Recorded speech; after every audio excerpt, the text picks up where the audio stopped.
Good morning dear students. आज हम organic chemistry का टॉपिक इपोक्साइड डिस्कस करेंगे। तो सबसे पहले इनका इंट्रोडक्शन देख लेते हैं। साइक्लिक ईथर्स होते हैं ये, जिसमें 3 मेंबर्ड रिंग होंगी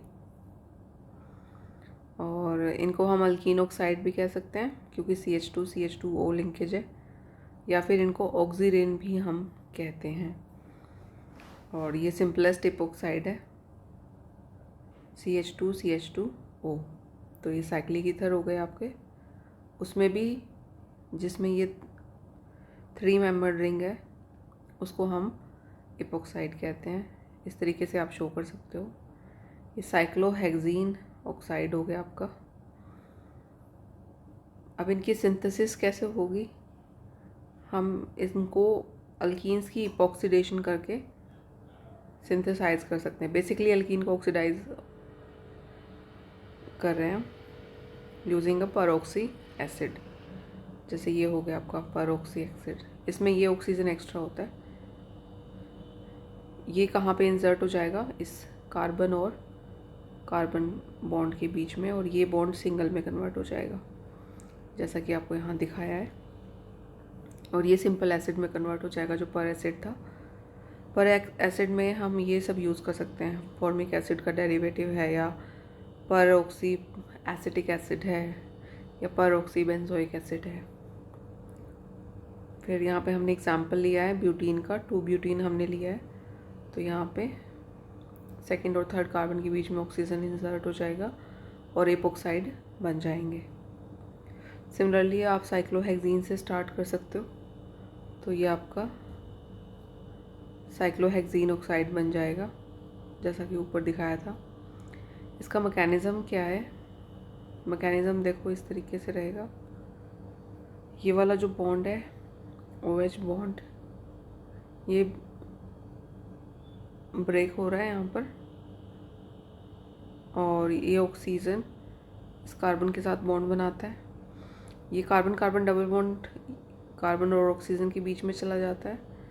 ये ऑक्सीजन ये बॉन्ड इधर शिफ्ट करती है कार्बन और ऑक्सीजन के बीच में, और ये वाला डबली बॉन्डेड ऑक्सीजन जो था वो इस H को एक्सेप्ट कर लेता है। तो इस तरीके से आपका एसिड बन जाएगा, और जो एक्स्ट्रा ऑक्सीजन थी वो यहाँ आकर इंसर्ट हो गई। तो बहुत साइक्लिक मैकेनिज्म है ये, थोड़ा उसी टाइम हो रहा है सब कुछ। पर एसिड के अलावा हम इसका मैग्नीशियम सॉल्ट भी यूज़ कर सकते हैं, मैग्नीशियम मोनो परऑक्सी थैलेट। आपको फ्थैलिक एसिड याद होगा, अगर नहीं है तो अभी याद आ जाएगा। अगर बेंजीन रिंग पे 2 COH ग्रुप लगे होते हैं और एडजेसेंट पोजीशन पे हैं 1 और 2 पे, तो उसको हम फ्थैलिक एसिड कहते हैं। अब आप इसका मैग्नीशियम सॉल्ट बनाओ, तो हम मैग्नीशियम सॉल्ट कैसे बनाएंगे, ये इसका मैग्नीशियम सॉल्ट बन गया। ठीक है, हाइड्रोजन हटा दिए मैंने। अब हमें अब इसका मोनो सॉल्ट बनाना है, तो हम क्या करेंगे, एक हाइड्रोजन वापस दे देंगे। ठीक है, और साथ में परऑक्सी भी बनाना, तो यहाँ पर एक ऑक्सीजन एक्स्ट्रा लगा देंगे। अब ये आपका क्या बन गया, मोनो परऑक्सी थैलेट। क्योंकि मैग्नीशियम पे 2+ चार्ज है तो हमें इसके कितने मॉलिक्यूल लगेंगे, 2। तो यहाँ पर आपका 2 आ जाएगा स्क्वायर ब्रैकेट के बाहर। तो ये आपका है मैग्नीशियम मोनो परऑक्सी थैलेट, MMPP इसका नाम है। कई बार इसकी फुल फॉर्म पूछ लेते हैं, तो आपको पता होना चाहिए। स्पेशल रिएजेंट है ये इपॉक्सीडेशन का। स्पेशल रिएजेंट ना प्रोसेस को बहुत फास्ट कर देते हैं। वो कई सारे बेनिफिट देते हैं, जैसे आपकी यील्ड अच्छी आएगी, इम्प्योरिटी नहीं होंगी, डिज़ायर्ड प्रोडक्ट मिलेगा। तो इस वजह से स्पेशल रिएजेंट यूज़ किए जाते हैं। दूसरा मेथड है हेलोहाइड्रिन से। तो उसके लिए पहले हेलोहाइड्रिन को बनाएंगे हम क्या करेंगे, एक अल्कीन लेंगे, अल्कीन मॉलिक्यूल, उसको हम क्लोरीन या ब्रोमीन से ट्रीट करेंगे इन प्रेजेंस ऑफ वाटर। और उससे क्या होता है कि जो क्लोरीन है और एक OH, एक एक कार्बन के पास चला जाता है। यहाँ OH आ जाता है, ये एक बॉन्ड ब्रेक हो जाएगा इसमें से, पाई बॉन्ड, एक कार्बन के पास OH आ जाएगा और एक के पास Cl आ जाएगा और HCl निकल जाएगा सिस्टम में से। यहाँ से एक क्लोरीन और यहाँ से एक हाइड्रोजन निकल जाते हैं HCl की फॉर्म में, और क्लोरीन और OH जाके इस डबल बॉन्ड के क्रॉस अटैच हो जाएंगे।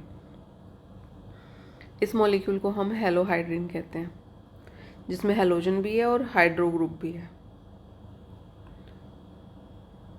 तो जब आप इसको किसी बेस से ट्रीट करते हो जैसे KOH, तो बेस क्या करता है, KCl को बाहर निकाल देगा,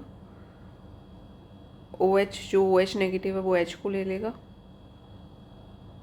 H2O की फॉर्म में निकल जाएगा और यहाँ पर एक साइक्लाइजेशन आपको देखने को मिलता है और इपोक्साइड बन जाता है। इसका मैकेनिज्म अगर हम देखें हेलोहाइड्रिन में, तो जो OH है, सबसे पहले जो बेस में OH नेगेटिव है KOH में, ये इस हाइड्रोजन को एब्स्ट्रैक्ट करता है और वाटर की फॉर्म में बाहर हो जाएगा। तो इस ऑक्सीजन पे नेगेटिव चार्ज आ जाएगा। ये क्या करेगा, इस कार्बन पे अटैक करेगा, तो जो क्लोरीन एटम है जो बॉन्डेड था वो Cl नेगेटिव की फॉर्म में बाहर चला जाएगा और इस तरीके से सिंपली आपकी साइक्लाइजेशन हो जाएगी। तो बहुत ही इजी मैकेनिज्म है इसका भी, फ्रॉम हेलोहाइड्रिन ये बनता है। लास्ट जो मेथड आपका वो है इथीन से, जो लार्ज स्केल पे मान लो आपको बनाना है, तो आप इथीन गैस लो, उसको ऑक्सीजन से ट्रीट करो in presence of silver at high temperature, तो आपके पास इपोक्साइड बन जाएंगे। कोई भी दो मेथड आपको याद होने चाहिए, मेथड ऑफ प्रिपरेशन कोई भी दो आप याद कर सकते हो। फर्स्ट मेथड क्या था, हमने पर एसिड से ट्रीट किया था, अल्कीन इसमें यूज़ होंगे, ठीक है, अल्कीन से ही सारा स्टार्ट हो रहा है, और हेलोहाइड्रिन भी जब हम बना रहे हैं तो अल्कीन से ही बन रहे हैं, तो मेन आपका यहाँ पे अल्कीन से सारा प्रोसेस स्टार्ट हो रहा है, तो आगे रिएक्शंस हो रहे हैं। अब उसके बाद इनकी केमिकल रिएक्शन आ जाती है इपोक्साइड की।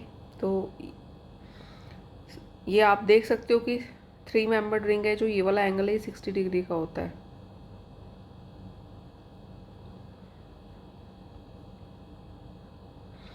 और इस वजह से ये बहुत ज़्यादा रिएक्टिव होती हैं, क्योंकि यहाँ पे बॉन्ड एंगल से बहुत ज़्यादा डेविएशन है।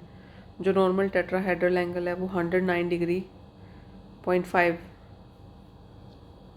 मिनट होता है, तो उससे बहुत ज़्यादा डेविएटेड है, और इस वजह से इनकी रिएक्टिविटी बहुत ज़्यादा होती है। जो नॉर्मल ए साइक्लिक ईथर होते हैं, मान लो ये स्ट्रेट चेन ईथर होता कोई, CH3 CH2O CH2 CH3, ठीक है, इनके कंपैरिजन में ये बहुत ज़्यादा रिएक्टिव होते हैं। रिंग स्ट्रेन आ जाता है यहाँ पर, ये फटाफट रिएक्ट करेंगे, और अगर आप इनको किसी भी एसिड या बेस से ट्रीट कर दोगे तो। अब इनका हम आगे रिएक्शन देखते हैं। जो इनका रिएक्शन है, अगर वो रिंग जो है वो एक एसिड से खुलता है तो उसको हम एसिड कैटलाइज्ड रिंग ओपनिंग कहते हैं। तो सबसे पहला रिएक्शन आपके पास हाइड्रोलिसिस है। हाइड्रोलिसिस में क्या करना है, बस वाटर आएगा, हाइड्रो मतलब वाटर और लाइसिस मतलब ब्रेक डाउन। वाटर की प्रेजेंस में, एसिड की प्रेजेंस में ये ब्रेक हो जाएगा ऐसे, ठीक है। अब HOH आप ऐसे लिखो, कोई भी रिएजेंट जब आपको रिएक्ट कराना है ना तो उसके भाग कर लो, तो जो हाइड्रोजन है वो ऑक्सीजन के पास चला जाएगा और OH जो वो इस कार्बन के पास चला जाएगा। इस तरीके से आपके पास डायोल बन जाएंगे, ठीक है। अच्छा रिएक्शन है ये, आपको पसंद आया। अब हाइड्रोलिसिस तो हो गया, ठीक है। अब अगर हम अल्कोहल से रिएक्ट करते हैं तो क्या होगा, तो भी हमने एसिड ज़रूर रखना है, यहाँ पे H2SO4 है। यहाँ पर भी सिमिलरली ऐसे ही आप इसके टू पार्ट्स कर लो। हाइड्रोजन जो है वो ऑक्सीजन के पास जाएगा और जो बाकी का ग्रुप है वो OCH2CH3 वो इस कार्बन के पास चला जाएगा, ठीक है। इस तरीके का प्रोडक्ट आपका बन जाएगा। फिर अगर आप HX से ट्रीट करते हो तो यहाँ पर H आ जाएगा ऑक्सीजन के पास और ब्रोमीन इस कार्बन के पास जाके अटैच हो जाएगा। तो ये आपके क्या बन गए, हेलोहाइड्रिन्स, जो भी हमने पीछे देखे थे। अब इसका मैकेनिज़्म क्या है, सबसे पहले प्रोटोनेशन होगी। जब आप एसिड कैटलाइज्ड प्रोसेस कर रहे हो तो सबसे पहले क्या होगा, प्रोटोनेशन। ये वाला जो ऑक्सीजन है ये H को एक्सेप्ट करेगा और इस पर पॉजिटिव चार्ज आ जाएगा। स्टेप 2 में क्या होगा कि कोई भी न्यूक्लियोफाइल अटैक करेगा और रिंग को ओपन कर देगा, जो कि ये खुशी खुशी एक्सेप्ट करेंगे क्योंकि इस पर पॉजिटिव चार्ज है। तो यहाँ पे वाटर जो है वो एक न्यूक्लियोफाइल की तरह अटैक कर रहा है, जो हमने फर्स्ट स्टेप देखा था हाइड्रोलिसिस। और इस तरीके से ये एक कार्बन पे अटैक करेगा, ये रिंग ओपन हो जाएगी। आप ये इंटरमीडिएट दिखाओगे, ये रिंग ओपनिंग हो रही है यहाँ पे। अब इस ऑक्सीजन पे पॉजिटिव चार्ज आ जाएगा, ये रिटर्न में क्या करेगा, एक H को H पॉजिटिव की फॉर्म में रिलीज़ कर देगा और OH as a OH attach रहेगा। तो जो ओपनिंग है उस वो SN2 मैकेनिज्म फॉलो करती है, मतलब एक टाइम पे ही ये सारे 5 बॉन्ड बन रहे होंगे कार्बन के। ये वाला बॉन्ड टूटना शुरू हो जाएगा और ये वाला बॉन्ड बनना शुरू हो जाएगा।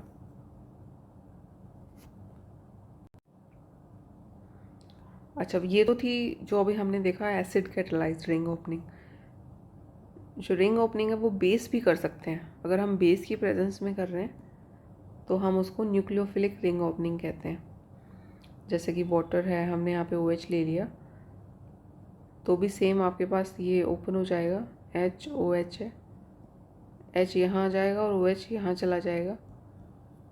मैकेनिज़्म दिया हुआ है। OH नेगेटिव जो बेस है वो इस पे अटैक करेगा कार्बन पे, ऑक्सीजन इधर इलेक्ट्रॉन ले लेगा, O नेगेटिव बन जाएगा। फिर ये क्या करेगा,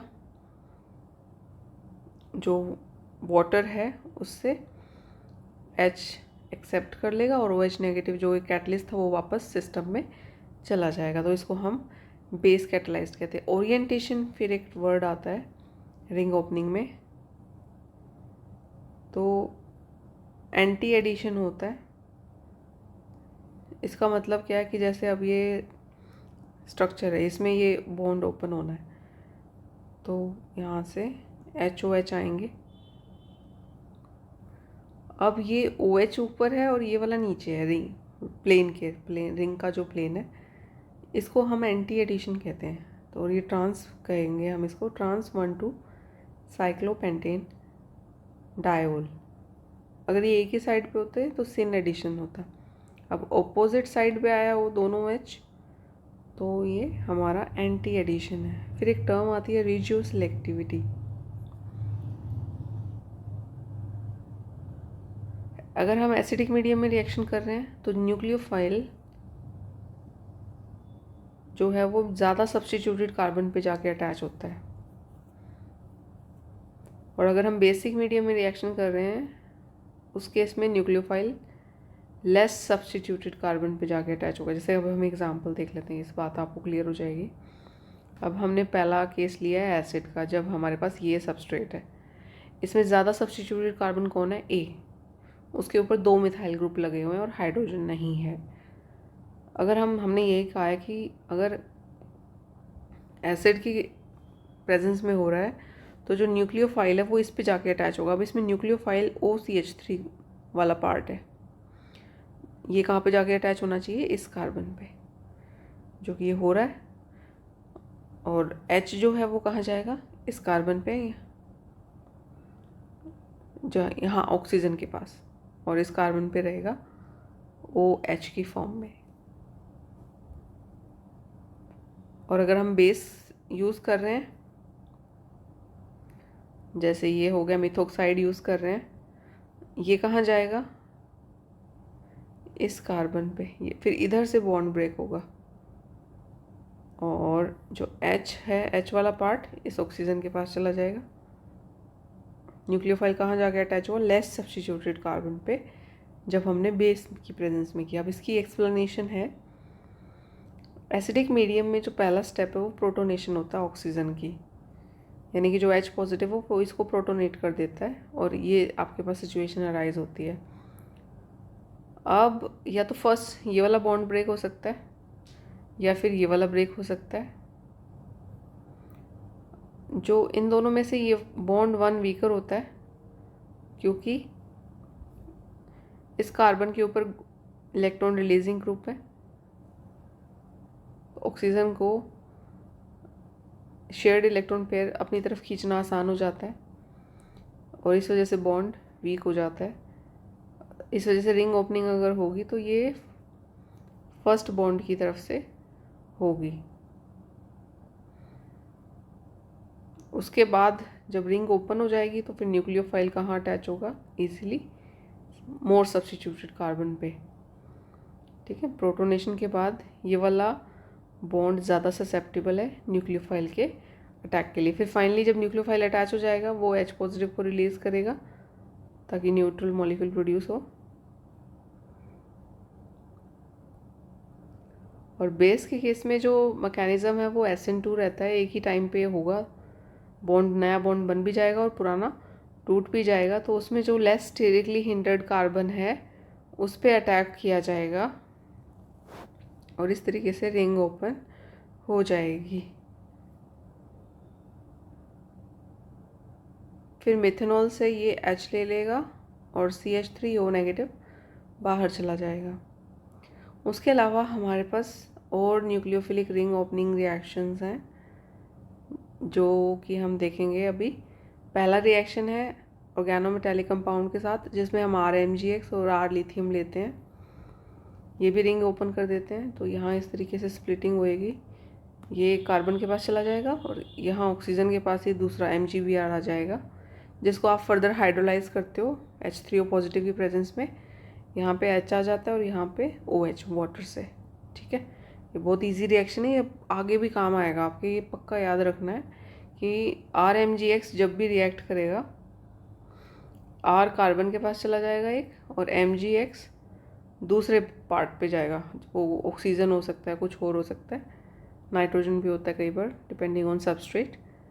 फिर फर्स्ट ये यहाँ पे रिएक्शन रुकता नहीं है, ये फर्स्ट स्टेप होता है। उसके बाद हाइड्रोलिसिस ज़रूर की जाती है सेकेंड स्टेप में। फिर आपको फाइनल प्रोडक्ट मिलता है और MgBr सिस्टम से बाहर हो जाता है। अब यहाँ हमने N-ब्यूटाइल लिथियम लिया है, ये RMgX था। यहाँ पे सेम ऐसे ही रहेगा, O लिथियम बनेगा जो हाइड्रोलाइज होके लिथियम हाइड्रोक्साइड दे देगा और यहाँ पर OH आ जाएगा।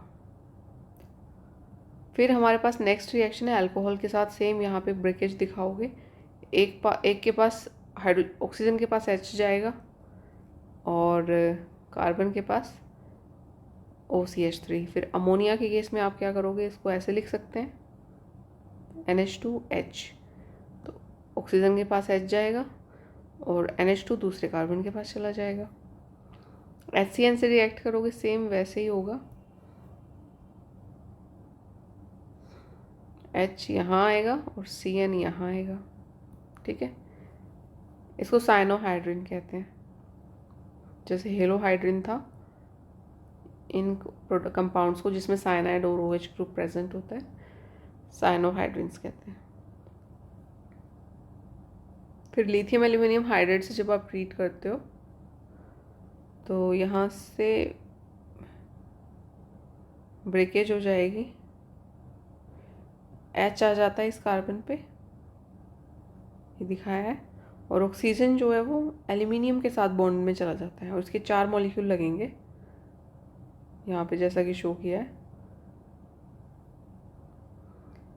ठीक है, तो जब फिर ये नेक्स्ट स्टेप में हाइड्रोलाइज होंगे, H यहाँ आएगा, OH यहाँ जाएगा, फाइनली लिथियम एल्यूमिनियम हाइड्रोक्साइड निकलेगा और यहाँ पे इथेनॉल मॉलिक्यूल्स निकल जाएंगे। तो इस तरीके से ये प्रोडक्ट बन जाएगा। इसी के साथ ये इपॉक्साइड पूरा होता है, जिसमें थोड़ा सा मेथड ऑफ प्रिपरेशन है, थोड़े बहुत रिएक्शंस है, ज़्यादा बड़ा टॉपिक ये है ही नहीं, तो बहुत छोटा सा टॉपिक है और इम्पॉर्टेंट है। इसमें एसिड कैटेलाइज्ड रिंग ओपनिंग जो है उसका मैकेनिज्म आ जाता है, बेस कैटेलाइज्ड का भी मैकेनिज्म आ जाता है, तो आपको वो अच्छे से तैयार कर लेना है। बहुत ईजी टॉपिक है, फिर भी कोई डाउट हो तो आप मुझे कॉन्टेक्ट कर सकते हो। Thank you so much.